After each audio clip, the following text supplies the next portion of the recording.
For the Honourable Bill English. I've called the Honourable Bill English. My question is to the Minister of Finance and asks, does he stand by his statement that, quote, if, as some have suggested, New Zealanders are fleeing as tax exiles to Australia, one can only conclude that those individuals are functionally innumerate and we are probably better off without them. If so, why?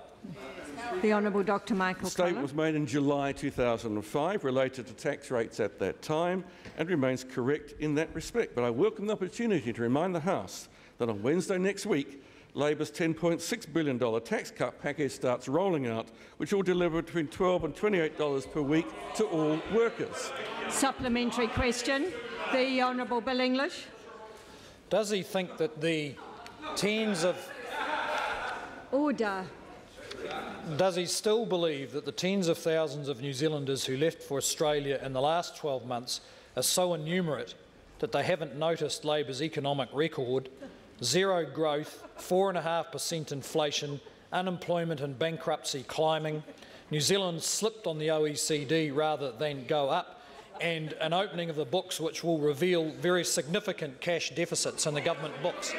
The Honourable Dr Michael Cullen. Madam Speaker, Order. the record, of course, is one of growth which has equalled that of Australia's and outstripped that of the United States, Britain and the European Union, of reductions in unemployment to levels which the member previously described as a hoax, of strong growth in household incomes, and on the matter of the preview, yes, it will show a significant deterioration in the level of cash deficits, and yet the member continues to promise billions of dollars of tax cuts. Apparently Jackie Dean was right. The money will come from overseas. Supplementary question. Sue Moroney. To the Minister. Has he received any advice on the comparative financial position of individuals in New Zealand and Australia? The Honourable Dr Michael Cullen. Madam Speaker, the most recent advice on Treasury shows that the real wage gap between Australia and New Zealand fell by 2.6% between 1999 and 2008. That compares an increase of 50% during the 1990s, when that member and many of his colleagues were in government. Real wages have grown faster in New Zealand than Australia since 1999, reversing a long-term historic trend. Supplementary question. The Honourable Bill English. Can the Minister confirm that the figures that Labor and the CTU and the PSA are using are calculated on, were calculated in fact by Trevor Mallard, and they're wrong? The Honourable Dr Michael Cullen. No, I can't confirm that at all. In fact, I'd be quite happy to table this particular piece of paper for the member's instruction. Is leave sought to table it? Yes, please. Leave is sought to table that document. Is there any objection?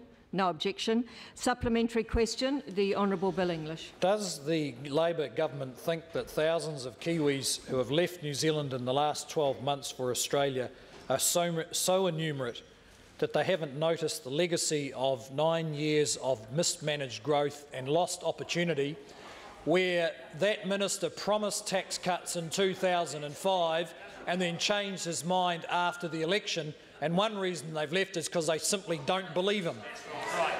The Honourable Dr Michael Cullen. What I can say is that this government has nearly tripled spending on infrastructure from the parlous level it inherited from the previous national government.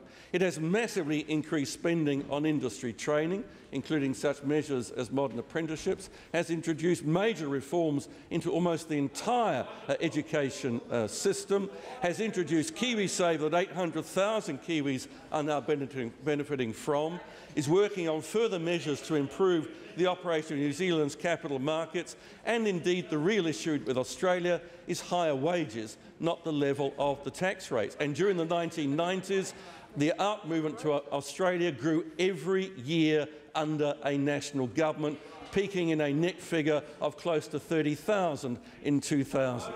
Supplementary question. The Honourable Bill English. Why did the minister promise tax cuts before the 2005 election and then break that promise? And why should any New Zealander believe he will implement another round of tax cuts in 18 months' time if he's re-elected? The Honourable Dr Michael Cullen. The story's changing. He's catching keys syndrome, as it's called. On the 1st of October next week, tax cuts come into force. Tax cuts, and Mr Key can go and buy shares in a foreign rail company on this occasion. And of course what Mr Inglis is trying to do is to raise doubts about 2010-11 because he's going to try and pretend when National announces its policy, it's all additional tax cuts, not in fact simply sucking back the money from what's legislated already and handing it out more at the upper end and taking it away from the bottom end, which is what he's planning. Supplementary question, the Honourable Bill English. Why is the Minister implementing tax cuts on the 1st of October when for 8 years he bitterly opposed personal tax cuts and said that any cut in taxes would have to be financed by borrowing, and now he is implementing tax cuts and he is financing them by borrowing? The Honourable Dr. And if the Mike member Holland. thinks about the logic of that, any additional tax cuts will have to be totally financed from borrowing. Supplementary question, Sue Moroney. To the Minister, has he received any other reports on tax obligations in New Zealand? The Honourable Dr. Michael Cullen. Madam Speaker, yes, I'm advised that where someone actively trades shares, they may have obligations to disclose profits on the sales of these shares as income and pay income tax on these. In other words, if somebody buys shares with the intention of selling quickly, then in fact there is a question of intention of sale. I note that John Key said that when he bought the Transrail shares in 2003, he bought them with the intention of sale. Let's see the tax returns, Mr Key, now.